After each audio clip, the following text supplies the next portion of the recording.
আমাদের বাংলাদেশের বাইরে আমাদের সব বন্ধু থাকবে, আমাদের কোনো প্রভু থাকবে, এরকম বাংলাদেশ যেন আর কেউ কল্পনা না করেন।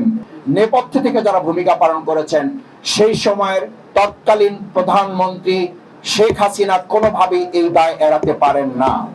আমাদের দেশ স্বাধীনকালে এত অফিসারকে হত্যা করা হয় নাই, যা হত্যাকাণ্ডের শিকার হতে হয়েছে 2009 সালের 25 এবং 26শে ফেব্রুয়ারি। আমরা সেখানে দেখেছি বিডিআর ভাইদেরকে গ্রেফতার করে রাখা হয়েছে, তাদের বিচার চলমান আছে, নিশ্চয়ই বিচার চলবে। যারা অপরাধ করেছে, অপরাধ আইডেন্টিফাই করে চিহ্নিত করে তাদের বিচার করা হোক।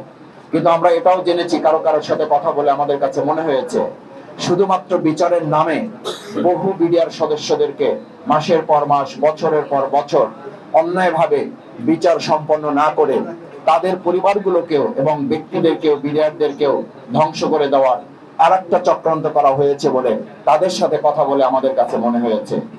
আমরা মনে করি 2009 সালের এক ঢিলে কয়েকটি পাখি মারা হয়েছে।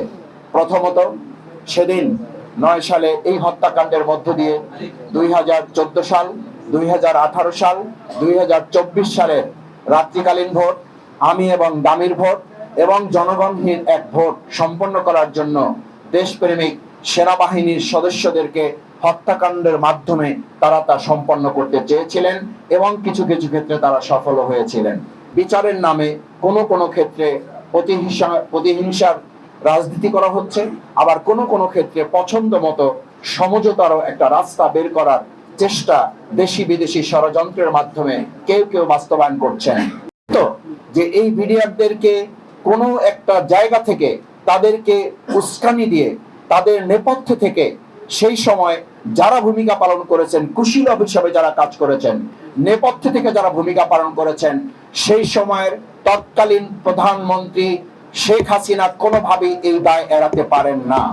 কোনোভাবেই তৎকালীন সেই সময়ের পার্শ্ববর্তী এলাকার আওয়ামী লীগ নেতা শেখ তাপস কোনোভাবেই তিনি তার দায়িত্ব এড়াতে পারেন না। নানক কোনোভাবেই আওয়ামী লীগের নেতা, যিনি সমাধানের নামে মূলত সেদিন একটা নাটক মঞ্চস্থ করেছিলেন, কোনোভাবেই তিনি দায় এড়াতে পারেন না। একটা সময় আমরা শুনতাম, জনগণ বলতো, রৌমারী সীমান্তে আমাদের পার্শ্ববর্তী রাষ্ট্রের বিএসএফ কে যারা জীবন বাজি রেখে জনগণকে সাথে নিয়ে নারায়ে তাকবীর, আল্লাহু আকবার স্লোগানের মধ্য দিয়ে সীমান্ত পাহারা দেওয়ার এক উজ্জ্বল দৃষ্টান্ত স্থাপন করেছিল। সেদিনই নাকি তারা সিদ্ধান্ত নিয়েছিল, এরকম বিডিআর যদি থাকে তাহলে বাংলাদেশের মতো প্রত্যেকটা ইঞ্চি মাটি বাংলাদেশ সংরক্ষণ করবে। কেউ এখানে দাদাগিরি, কেউ এখানে বাবুগিরি, কেউ এখানে রক্তচক্ষু দেখিয়ে আমাদের উপরে তারা প্রভাব বিস্তার করতে পারবে না। সেদিনের প্রতিশোধের অংশও নাকি এই 2009 সালের 25 এবং 26শে ফেব্রুয়ারি। আমরা পরিষ্কার বলতে চাই, শুধু একটা রাষ্ট্র নয়, আমাদের বাংলাদেশের বাইরে আমাদের সব বন্ধু থাকবে, আমাদের কোনো প্রভু থাকবে, এরকম বাংলাদেশ যেন আর কেউ কল্পনা না করেন। আমাদের বক্তব্য পরিষ্কার, আমরা দেখতে চাই এই 2009 সালের 25 এবং 26শে ফেব্রুয়ারি যে নির্মম এবং নৃশংস মর্মান্তিক হত্যাকাণ্ড সংঘটিত হয়েছে, কম সময়ের ব্যবধানে এই সমস্ত সেনা অফিসারদের পরিবারকে আশ্বস্ত করতে হবে, বিচার নিশ্চিত করতে হবে। বিচারহীনতার সংস্কৃতি থেকে আমাদের বাংলাদেশকে বের করে নিয়ে আসাই হবে আইনের শাসন কায়েমের প্রথম ধাপ। আমরা সেদিন লক্ষ্য করেছি, মেধাবী, যোগ্য, সৎ, চৌকস নেতৃবৃন্দকে দেখে দেখে তাদেরকে হত্যা করার মধ্য দিয়ে বাংলাদেশকে একটা মেরুদণ্ডহীন বাংলাদেশে পরিণত করার ষড়যন্ত্র করা হয়েছিল। আজকে আমরা লক্ষ্য করছি, সিটি কর্পোরেশন, বিশ্ববিদ্যালয়, বিভিন্ন সচিবালয় সৎ, দক্ষ, যোগ্য, দেশপ্রেমিক নেতৃবৃন্দকে সরিয়ে দিয়ে একটা দলীয় সরকার প্রতিষ্ঠার জন্য ষড়যন্ত্র করা হচ্ছে।